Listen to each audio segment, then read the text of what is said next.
So is this right sir? అంటే cancer అనే possibility every single human being has అని అంటారు. Is it right? అంటే క్యాన్సర్ ఒక కారణమైనటువంటి జీన్స్ హెరిడిటరీ అనేది ఒకటి, అది 5-10%. సో 90-95% అనేది స్పాంటేనియస్గా స్పొరాటిక్గా వస్తుంది. బట్ రైట్ టైంలో దానికి కొంచెం క్యాటలిస్ట్ కానీ లేకుంటే యూసి కార్సినోజెన్స్, క్యాన్సర్ కారకమైన కొన్ని వస్తువుల వల్ల అది స్టిమ్యులేట్ అయ్యి రావచ్చు. అంటే క్యాన్సర్ జీన్స్ అంటే ఇప్పుడు చూడు, ప్రతి వ్యక్తిలో మనం చూసినట్లయితే ట్యూమర్ సప్రెసర్ జీన్స్ ఉంటాయి, ట్యూమర్ ప్రమోటర్ జీన్స్ ఉంటాయి. సో వీటి యొక్క మోతాదు లెవెల్స్ అటు ఇటు అయినప్పుడు తేడా వస్తుంది. అంటే నేను లాస్ట్ టైం కూడా మనం మాట్లాడుకున్నాం, ట్రాఫిక్ సిగ్నల్స్ ఫెయిల్యూర్ అయినట్లు. ఇప్పుడు మీకు యాక్సిలరేటర్ మీరు నొక్కేసే ఉందనుకోండి, ఫాస్ట్ గ్రో అవుతా ఉన్నాయి. సో అంటే ఆ యొక్క ట్రిగ్గర్ అనేది ఆ యొక్క అంటే రిలేషన్షిప్ అది ప్రపోర్షన్ మారినప్పుడు ఇది ఏర్పడుతుంది అనమాట. సో మొత్తానికి సార్ మరి life style and diet emphasis ప్రతి ఫ్యాకల్టీ ఆఫ్ మెడిసిన్లో అందరూ చెప్తున్నారు సార్, రోజు అరగంట వాకింగ్ చేయాలి మినిమం అది అని చెప్పి. బట్ ఎక్కడో ఇది ఇంకా ఇంకట్లేదు చూసే ప్రేక్షకులకు కావచ్చు చాలా మందికి.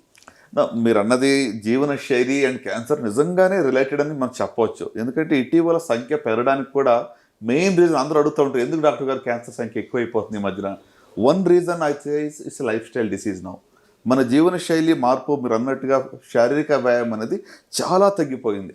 పోస్ట్ కోవిడ్ మీరు చూస్తే మరి ఎంత అంటే కూర్చున్న చోట అన్ని అయిపోతున్నాయి పనులు. సో సెడెంటరీ లైఫ్ స్టైల్ అటువంటిది డెఫినెట్గా one of the risk factor అని చెప్పి చాలా స్టడీస్ ప్రూవ్ చేసినాయి. సో కనుక ఫిజికల్ యాక్టివిటీ అనేది మనం తగ్గించకూడదు. Minimum 30 minutes a day, at least 120 minutes per week అనేది మ్యాండేటరీ. అంటే 4 రోజులన్నా కూడా మీరు వాకింగ్ చేయాలి. So physical activity can be walking మొదలుకొని any kind of aerobic activity, yoga also physical activity. Any kind of physical activity.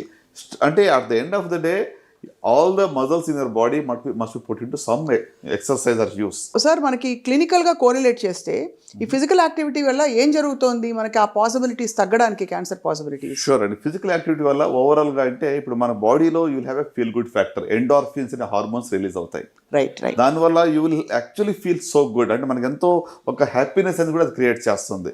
ఇది ఒకటే కాకుండా లాట్ ఆఫ్ అంటే గ్రోత్ ఏదైతే ప్రమోట్ చేసేటువంటి ఒక హార్మోన్స్ ఉంటాయో లేకపోతే ఆ యొక్క సీక్వెన్సెస్ ఉంటాయో అవి కూడా తగ్గిపోతాయి.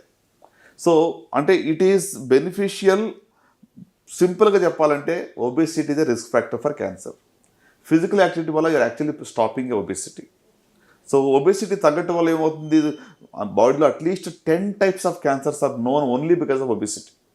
బ్రెస్ట్ క్యాన్సర్ కానివ్వండి, యూట్రస్ క్యాన్సర్ కానివ్వండి, కిడ్నీ క్యాన్సర్ కానీ, లివర్ క్యాన్సర్ కానీ, సో మల్టిపుల్ ప్యాంక్రియాటిక్ క్యాన్సర్ కానివ్వండి, ఆర్ ఎండోమెట్రియల్ క్యాన్సర్. సో ఇవన్నీ కూడా ప్రివెంట్ అవ్వాలి అంటే ఐడియల్ బాడీ వెయిట్ మెయింటైన్ చేయాలి. సో బాడీ మాస్ ఇండెక్స్ అనేటువంటి చాలా ఇంపార్టెంట్. 60/24 or 25 లోపల మెయింటైన్ చేయాలి. సో అది చేయాలి అంటే ఫిజికల్ యాక్టివిటీ చాలా important. But at again sir, బాగా సివియర్లీ ఒబీస్ పీపుల్కి క్యాన్సర్ వస్తుందని కోరిలేషన్ కూడా లేదు కదా? Obesity is definitely very significant risk factor. అవునా సార్? Significant risk factor. నేను లాస్ట్ టైం మనం ఒక కాల్లో కూడా చూసుకున్నాము ఏంటంటే 4-4-80, మరొకసారి నేను రిపీట్ చేస్తాను.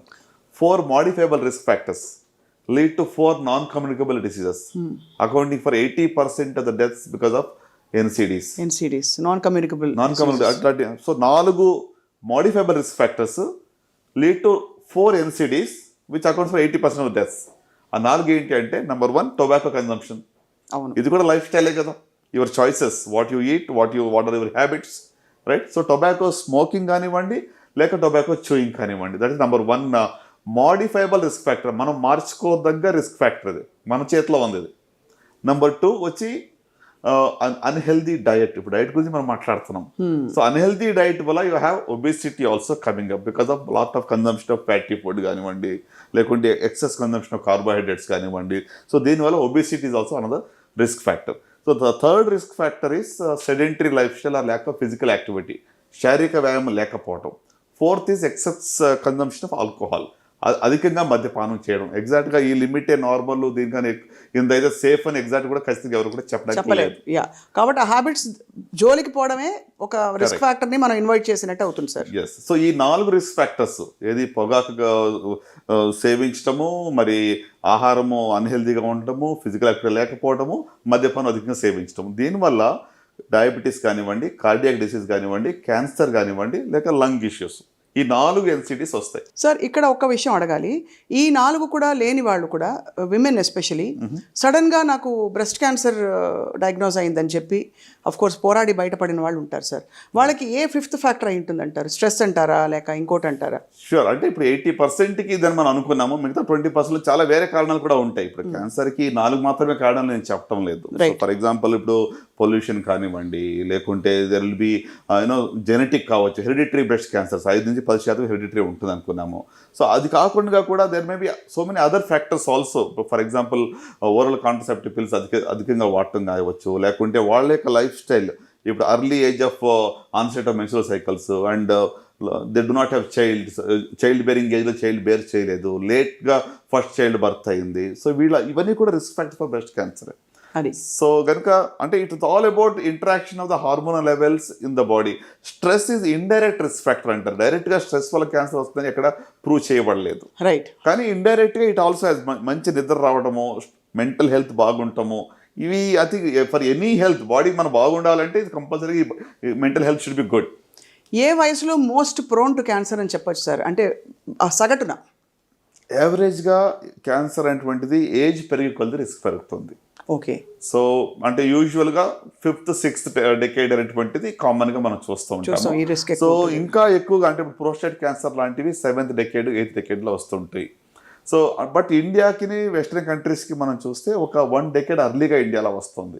Right right. సో ఇప్పుడు వెస్ట్రన్ కంట్రీలో బ్రెస్ట్ క్యాన్సర్ 50 సంవత్సరాలు పైబడిన వాళ్ళు వస్తుంటే ఇండియాలో 40 సంవత్సరాలు పైబడిన వాళ్ళు కనబడతా ఉంటుంది. సో అందువల్ల we need to be little bit more careful.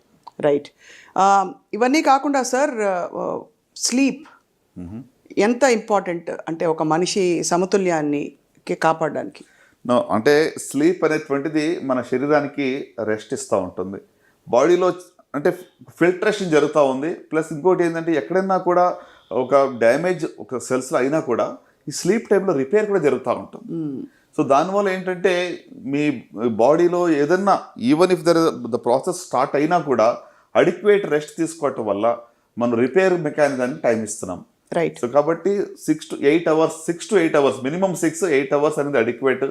So మంచి క్వాలిటీ ఆఫ్ స్లీప్ ఆల్సో. ఈ మధ్యన ఏమవుతుంది, ఒబేసిటీ ఎక్కువ ఉండటం వల్ల చాలా మందిలో స్లీప్ యాప్నియాస్, చాలా మందిలో అంటే స్లీప్ డిస్టర్బెన్స్ అనేది ఎక్కువ కనబడతా ఉంటుంది. అందుకే ఏమవుతుంది, నైట్ వాళ్ళు సరైన క్వాలిటీ స్లీప్ లేకపోవటం వల్ల డే అంతా కూడా రెస్ట్లెస్గా ఉంటారు. అంటే ఇప్పుడు ఒక అరగంట పడుకుంటారు, సడన్గా లేస్తారు. So because of the obesity the what we call a sleep apnea అంటాం అనమాట. అంటే ఎంతోమందికి మీరు ఈ మధ్యలో చూస్తుంటే దానికి అబ్స్ట్రక్టివ్ స్లీప్ ఎప్నియా అంటారు. రైట్. సో దీనివల్ల క్వాలిటీ ఆఫ్ స్లీప్ డిస్టర్బ్ అవడం వల్ల డెఫినెట్గా నెక్స్ట్ డే కూడా వాళ్ళకి ప్రొడక్టివిటీ కూడా బాగుండదు.